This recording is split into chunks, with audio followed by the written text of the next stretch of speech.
The failed former President Donald Trump yesterday engaged in the closest thing I recall he or any American politician doing that is this close to overt Russian or North Korean style propaganda. Now you might be saying, David, that sounds a little bit hyperbolic.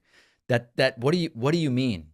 Donald Trump, after being rejected by the actual union workers that are striking in Michigan with the United Auto Workers Union, because he's against unions, why on earth would they welcome Trump?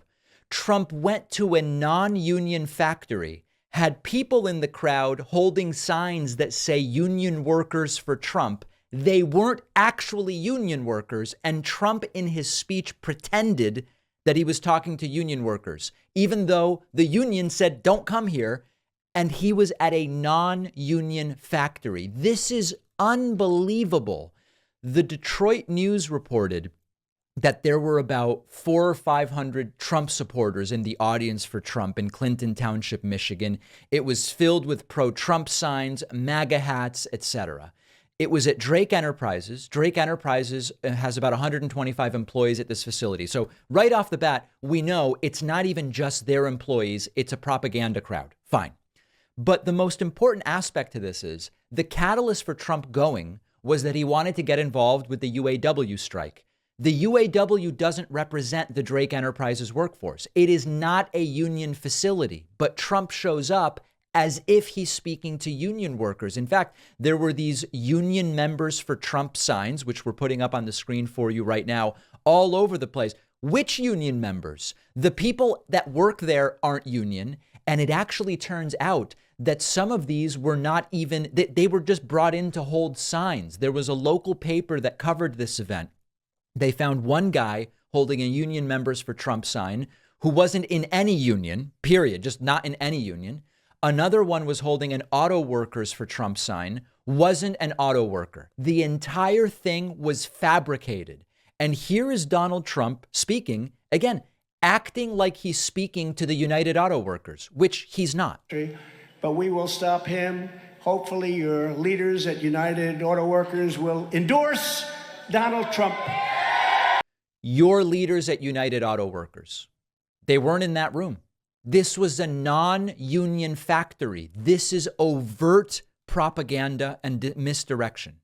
Trump then continues to talk about this like he is speaking to auto workers, but then he also can't help himself and he starts issuing some complaints. Crooked Joe backed every single blood-sucking globalist attack on U.S. auto workers, and you've been attacked for a long time. Those attacks all stopped for 4 years with us, and they were getting so strong, and you were getting so strong, and they were building plants here again. Now the plants are going back to Mexico, and they're going back to China. And he's coming back. They're coming back for more. I don't know that he's going to make it to the starting gate, but let's assume he does. If it's not him, it'll be somebody else with the same ideas, because that's the ideas they have. They're very destructive for our country. But we will stop him. Hopefully your leaders at United Auto Workers will endorse Donald Trump. Yeah.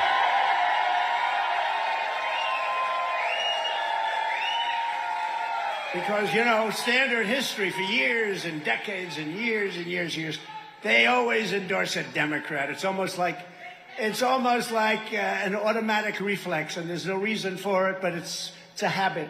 Yeah, why do the unions endorse Democrats historically? Well, here's Trump pretending to speak to union workers at a plant that does not have a union representing the workers.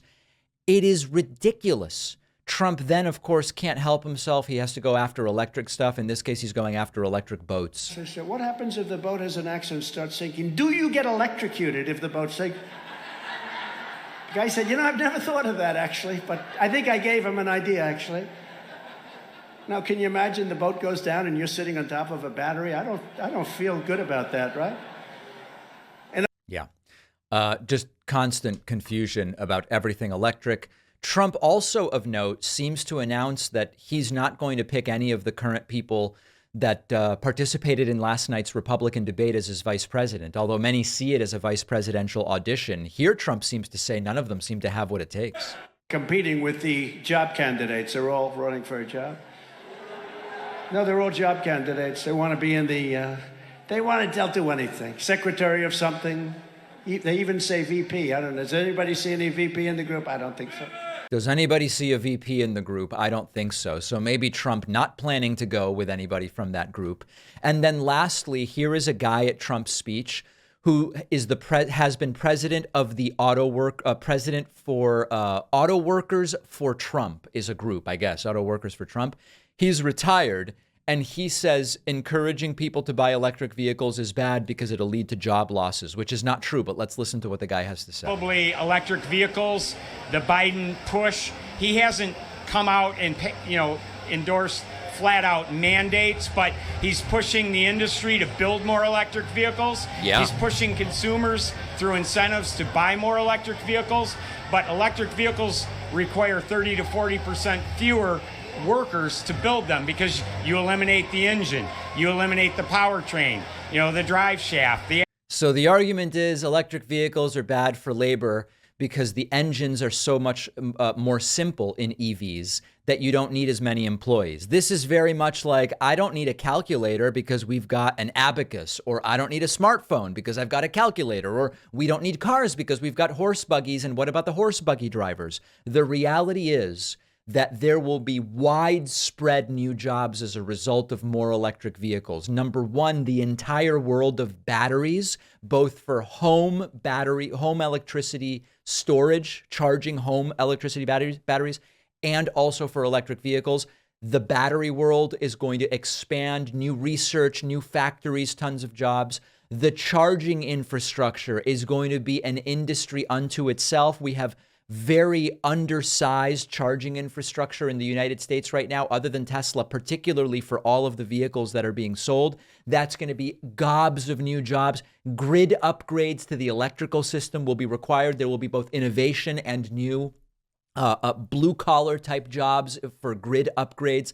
Materials are finite and they are valuable. So there's going to be a push to recycling many of the elements used in electric vehicle batteries, and recycling and repurposing of those elements is going to open up tons of new jobs. We're going to raise demand by having more electric vehicles. People will say, hey, okay, now the vehicle's electric, but my electricity still comes from coal. Let's go to clean sources. So wind power jobs are going to explode. Solar power jobs are going to explode. The electric vehicle and grid world is very software driven. So there's going to be new software jobs related to electric vehicles and vehicle charging. So this is total nonsense.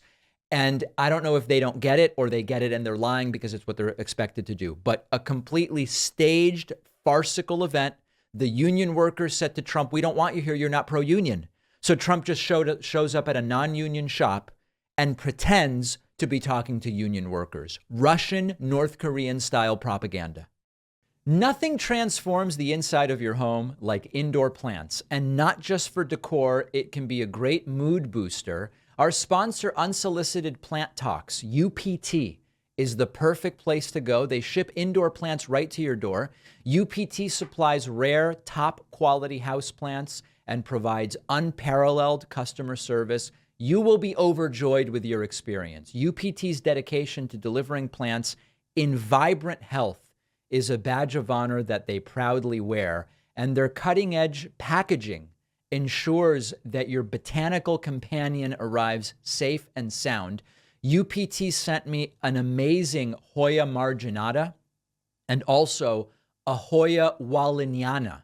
They look beautiful in the house. I love them. And with sustainability as one of UPT's core values, their potting mediums are made from renewable materials. With every purchase, you're contributing to their charitable tree planting and their ocean cleanup initiatives. UPT is a family and friend-operated business in Southern California with a passion for plants. They add a personal touch. It's in everything they do, hand-picking the plants, seamless shopping experience, seamless shipping experience.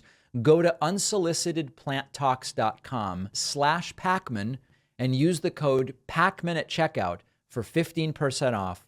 The link is down below.